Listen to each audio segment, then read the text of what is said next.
प्यारे बच्चों, मैं संजीव सर एक बार फिर आप सभी का हार्दिक स्वागत करते हैं अपने YouTube channel Sanjeev sir tricks में।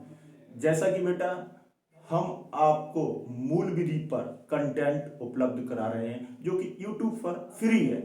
आज जो हमारा टॉपिक है वो CRPC का अध्याय 12 यानी कि जिसमें धाराएं 154 से लेकर के और 176 तक हैं, इस पर चर्चा करेंगे बेटा।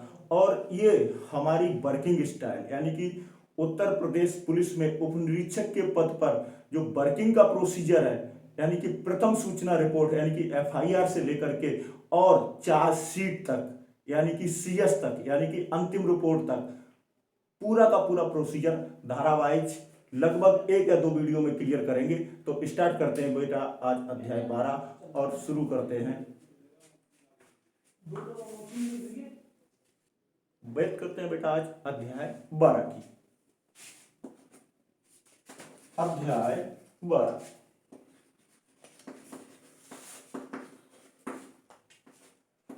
क्लास को थोड़ा सा फास्ट मूव करते हैं बेटा। और इसमें जो धाराएं हैं और धारा पढ़ते हैं बेटा 154 CRPC से 176 तक यानी कि 154 से लेकर के और 176 तक। तो बेटा पहले 154 में क्या है, धारा 154, इसमें है बेटा प्रथम सूचना रिपोर्ट।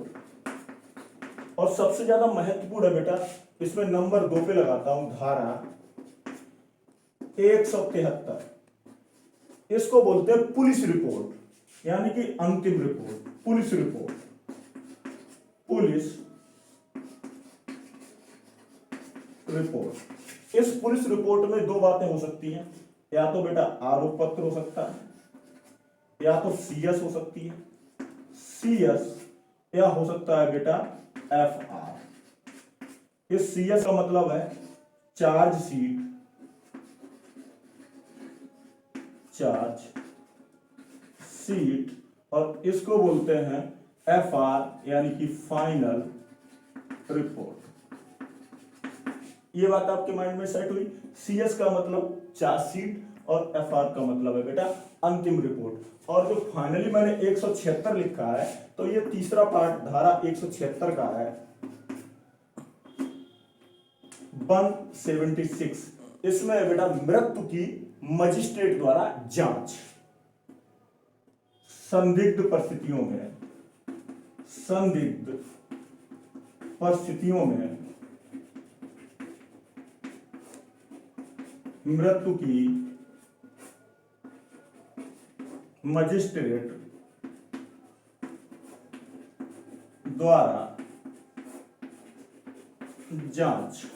ये बेटा कौन सा मजिस्ट्रेट है, यहां पर कार्यपालक मजिस्ट्रेट है, एग्जीक्यूटिव, एग्जीक्यूटिव, एग्जीक्यूटिव कार्यपालक मजिस्ट्रेट। नायब तहसीलदार से लेकर के और अपर एडमिनिस्ट्रेशन के जितने भी नायब तहसीलदार, तहसीलदार साहब, SDM साहब, ADM साहब, DM साहब, कमिश्नर साहब, आप बात समझ गए। यानी कि नायब तहसीलदार से अपर लेवल के जो भी एग्जीक्यूटिव बॉडी के मजिस्ट्रेट है इनको क्या कहते हैं, कार्यपालक मजिस्ट्रेट कहते हैं। ये बात क्लियर होगी बेटा।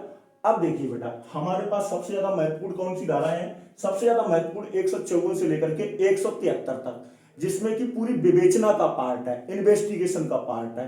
तो देखो बेटा हम एक प्रोसेस को स्टार्ट करेंगे और आपको समझाते हुए चलेंगे कि कैसे प्रथम सूचना रिपोर्ट से लेकर के आप कैसे कैसे विवेचना आगे बढ़ाएंगे और किस तरीके से किसी मैटर को अंतिम रिपोर्ट यानी कि धारा 173 तक ले जाएंगे। यानी कि उसमें आप या तो FR लगाएंगे या उसको चार्ज शीटेड करेंगे यानी कि आरोप पत्र प्रेषित करेंगे। कहां, माननीय न्यायालय में। अब देखो बेटा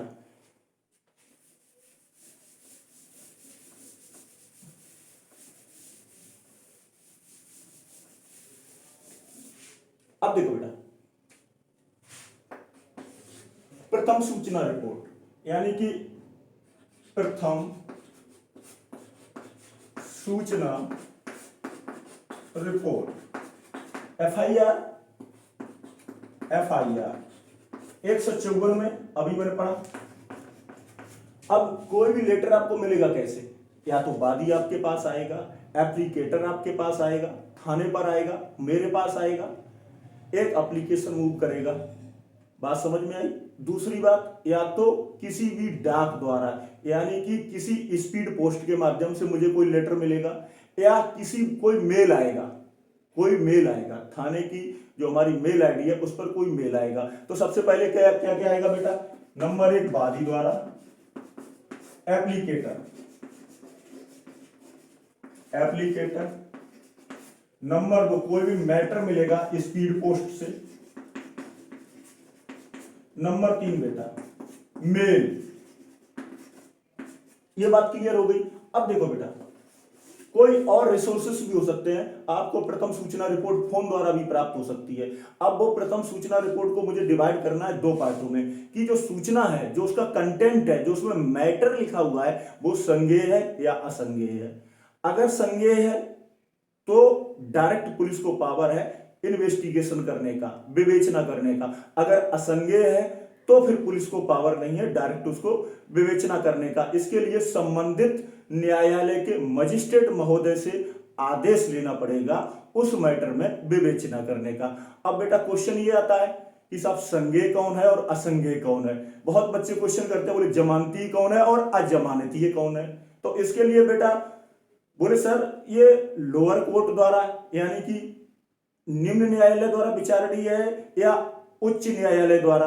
तो बेटा इन प्रश्नों का जवाब मैं आपको एक लाइन में देता हूं कि कोई भी अपराध, कोई भी कंटेंट वो संज्ञेय होगा या असंज्ञेय, कोग्जिनेबल होगा, नॉन कोग्जिनेबल होगा, जमानती होगा या अजमानती होगा, यानी कि बेलेबल होगा या नॉन बेलेबल होगा, और किसके द्वारा परीक्षणीय होगा, किसके द्वारा परीक्षणीय होगा। तो देखो बेटा इस पर बात कर लेते हैं। इसके लिए बहुत सिंपल सी बात है, दंड प्रक्रिया संहिता में प्रथम अनुसूची दी गई है, और उसका देखो बेटा एक वर्गीकरण है। कैसे वर्गीकरण है, देखो बेटा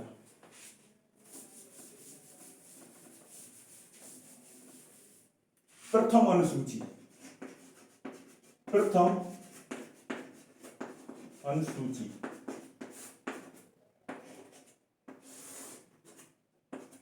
टाइम देखते रहो।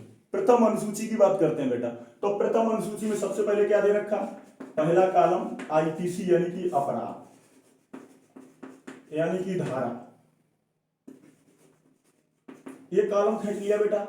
अब देखो बेटा दूसरा कॉलम क्या है, दूसरे कॉलम में सीधा सीधा लिखते हैं बेटा संज्ञेय ओब्लिक असंज्ञेय। तीसरा कॉलम क्या बेटा, जमानतीय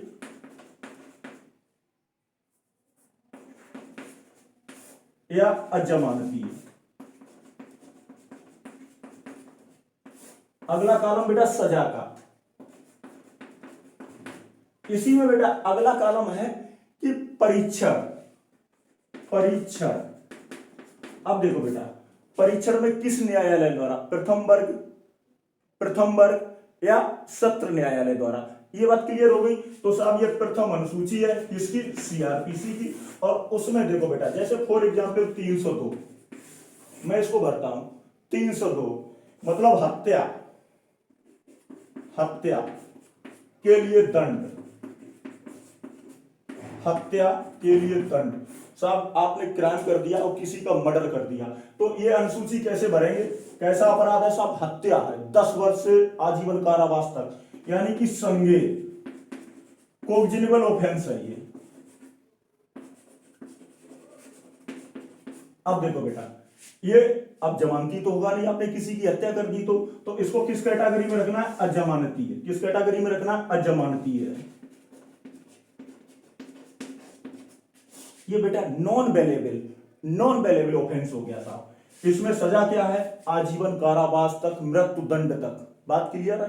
अगर रेयर से रेयर की कैटेगरी में आ जाएगा तो मृत्यु दंड तक यानी कि फांसी तक। ये बात क्लियर होगी बेटा। अब देखो परीक्षण किसके द्वारा है, सत्र न्यायालय द्वारा ये परीक्षण है। ये बात क्लियर होगी बेटा। अब देखिए कि चूंकि ये वीडियो बेटा 10 मिनट का हो रहा है तो आपके दिमाग में ये बात बिल्कुल क्लियर हो गई होगी कि अल्टीमेटली एफआईआर क्या चीज है। अब देखो बेटा जब एफआईआर लॉन्च हो जाएगी, एफआईआर दर्ज हो जाएगी तो 3 प्रतियों में होगी, ठीक है ना। कितनी प्रतियों में होगी? 3 में। एक कहाँ जाएगी? संबंधित न्यायालय में, एक इसको दी जाएगी वादी को, एक कहाँ रहेगी? थाने के रिकॉर्ड में रहेगी। तो ये सारी बातें। और विवेचना का प्रोसेस कि विवेचना अब कैसे शुरू होगी, विवेचना का राइट थानाध्यक्ष महोदय को, विवेचक कैसे नियुक्त होता है, केस डायरी कैसे तैयार करेंगे, केस डायरी की जो दैनिक नंदिनी है, केस डायरी है, उसके पर्चे किसके माध्यम से माननीय न्यायालय में जाएंगे, न्यायालय कितने प्रकार के हैं, इसके बारे में अगला वीडियो मिलेगा आपको। और अभी इस वीडियो को ब्रेक करते हैं। Thank you.